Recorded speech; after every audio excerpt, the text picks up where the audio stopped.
Hello. So আমাদের next যে ভিটামিনটা আছে বি ফ্যামিলি থেকে সেটা হচ্ছে ভিটামিন বি3। সো ভিটামিন বি3-র কেমিক্যাল নাম হলো নিয়াসিন। সো এই ভিটামিনটা কিন্তু আমাদের একটা ভাইটাল ভিটামিন, কারণ এই ভিটামিনটা আমাদের বডিতে কোলেস্টেরল লেভেলটা কমাতে পারে। এছাড়া আমাদের মাসল টোন, আমাদের পেটের সমস্যা যেগুলো হয় সেগুলো সেই জায়গাতে খুব ভাইটাল রোল প্লে করতে পারে। এছাড়া আমাদের বডিতে এনার্জি প্রোডাকশনের জন্য কিন্তু এই হরমোনটা খুব রেসপন্সিবল।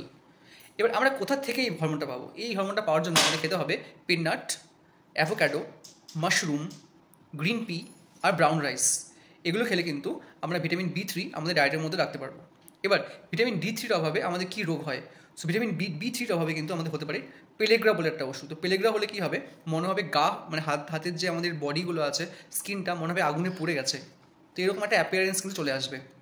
এছাড়া হার্ট ফেলিয়ার, হার্টের সমস্যা, চোখের সমস্যা, হৃৎপিণ্ডের সমস্যা তো বললামই, এগুলো হচ্ছে নিয়াসিনের অভাবে হতে পারে।